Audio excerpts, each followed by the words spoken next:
வணக்கம் மக்களே. நம்ம இத்தனை நாள் வெயிட் பண்ணிட்டு இருந்த அந்த குறும்படம் இந்த வாரம் நமக்கு இருக்குன்னு இன்ஃபர்மேஷன் வந்திருக்கு.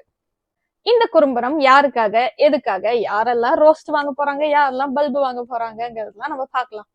ஆனா பாரு கண்டிப்பா இங்க ஒரு பல்பு வாங்கியிருக்காங்க. பிளஸ் இந்த வாரம் டபுள் எவிக்ஷன் இருக்குன்னு சொல்லியிருக்காங்க.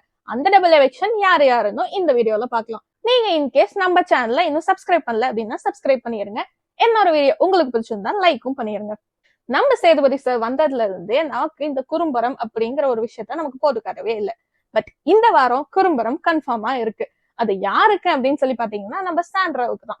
சாண்ட்ராவுக்கு ஒரு சீக்ரெட் டாஸ்க் நம்ம பிக் பாஸ் கொடுத்தாரு. அதை சக்சஸ்ஃபுல்லா சாண்ட்ராவும் கம்ப்ளீட் பண்ணி முடிச்சிட்டாங்க. அதுக்காக நம்ம விஜய் சேதுபதி சார் இதை ஒரு குறும்படமா நம்ம கண்டஸ்டன்ஸ்க்கு போட்டு காட்டுறாங்க. ஏன்னா இன்னும் கண்டஸ்டன்ஸ் யாருக்குமே இது சீக்ரெட் டாஸ்க்னு தெரியவே தெரியாது. பிக் பாஸ் சாண்ட்ராவை கூப்பிட்டு டாஸ்க் கொடுத்ததுல இருந்து, அவங்க பிரச்சனை கூப்பிட்டு இந்த டாஸ்க பத்தின விஷயத்த டிஸ்கஸ் பண்ணதுல இருந்து, அந்த டாஸ்க அவங்க சக்சஸ்ஃபுல்லா முடிக்கிற வரைக்குமே அந்த குறும்படம் இருக்கு. பயங்கரமா எடிட் பண்ணி செம்மையா போட்டு காமிச்சிட்டாங்க. சாண்ட்ராவுக்கு அதனால அப்ரிசியேஷனும் இருக்கு. இந்த குறும்படத்தை பார்த்து நம்ம தர்பூசணி ஸ்டாரு, பார்வதி, வியானானி எல்லாரும் ஷாக்கு. ஏன்னா அவங்க இந்த வாரம் கண்டென்ட்டா யோசிச்சு வச்சிருந்ததே அந்த சாண்ட்ரா பண்ண விஷயம் தான். எப்போ விஜய் சேதுபதி சார் வருவாரு, அவர்கிட்ட இந்த சாண்ட்ரா பண்ண விஷயத்தையெல்லாம் நம்ம கம்ப்ளைண்ட் பண்ணலாம்னு சொல்லிட்டு 3 பேரும் அவ்வளவு ஆர்வமா வெயிட் பண்ணிட்டு இருந்தாங்க.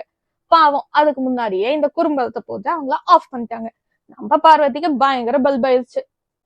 ஐயோ என் ப்ரிப்பரேஷன் எல்லாம் போச்சேங்கிற மாதிரி ஃபீல் பண்ணிட்டு உட்காந்துட்டு இருக்காங்க. இது மட்டும் இல்லாம வைல்ட் கார்டு என்ட்ரியா வந்த 4 பேர்த்தையும் கொஞ்சம் லைட்டா ரோஸ்ட் பண்ணி அமைச்சிருக்காங்கன்னு சொல்லப்படுது. அதுல பிரச்சனைக்கும் திவ்யாவுக்கும் கொஞ்சம் ஒரு படி மேல ரோஸ்ட் பண்ணி அமைச்சிட்டாங்க. பிக் பாஸ் வீட்டுக்குள்ள வந்து இதை மாத்துவேன் அதை மாத்துவேன்னு சொல்லிட்டு உள்ள இருந்த கண்டஸ்டன்ஸ் மாதிரியே நீங்களும் மாறிட்டீங்களேன்னு சொல்லி பயங்கரமா ரோஸ்ட் ஆயிருக்கு. பட் என்னதான் நெகட்டிவ் மட்டுமே சொன்னாலும் பாசிட்டிவாவும் பல விஷயத்த சொல்லியிருக்காங்கன்னு கேள்விப்பட்டிருக்கேன்.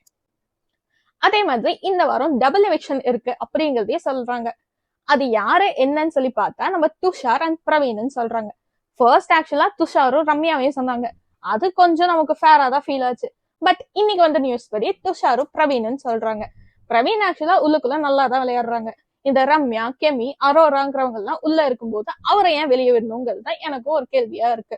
பட் ஓட்படி பார்த்தா கொஞ்சம் டிஃபரன்ஸ்ல நம்ம துஷார், பிரவீன், அரோரா எல்லாருமே அதே லிஸ்ட்ல தான் இருக்காங்க. சோ நிஜமாவே ஓட்படி அவர் கம்மியா இருக்காராங்கிறதும் நமக்கு தெரியாது. பட் துஷார் வந்து ஃபேர் எவிக்ஷனா தான் எனக்கு படுது. ஏன்னா அவன் இருந்த வரைக்குமே எதுவுமே பண்ணல. போன வாரம் திவ்யா உள்ள வந்ததுக்கு அப்புறம் திவ்யாவை மட்டும்தான் வச்சு செய்யறதுக்கு பிளான் பண்ணான். சோ நம்ம எல்லாரும் எக்ஸ்பெக்ட் பண்ண குறும்படம் டபுள் எவிக்ஷன் எல்லாமே ஃபுல்ஃபில்டா இந்த வாரம் இருக்கு. இத்தனை விஷயம் இருக்கிறது மட்டும் இல்லாம இன்னொரு விஷயமும் சேர்ந்து இருக்கு. அது என்னன்னு பாத்தீங்கன்னா ஷாக்கிங்கான ஒரு ரெட் கார்டும் இருக்கு. இது கன்ஃபார்மா சொல்லப்படுதான்னு சொல்லி கேட்டீங்கன்னா ஆமா, இன்ஃபர்மேஷன் கிடைச்சிருக்கு. இதை பத்தின வீடியோ நான் நெக்ஸ்ட் ஒரு வீடியோவா நான் போடுறேன், பாருங்க. ஒருவேளை உங்களுக்கு என்னோட வீடியோ ரொம்ப பிடிச்சிருந்துச்சுன்னா நீங்க லைக் பண்ணுங்க, ஷேர் பண்ணுங்க, கமெண்ட்டும் பண்ணுங்க. அண்ட் மறக்காம நம்ம சேனலை சப்ஸ்கிரைப் பண்ணிருங்க.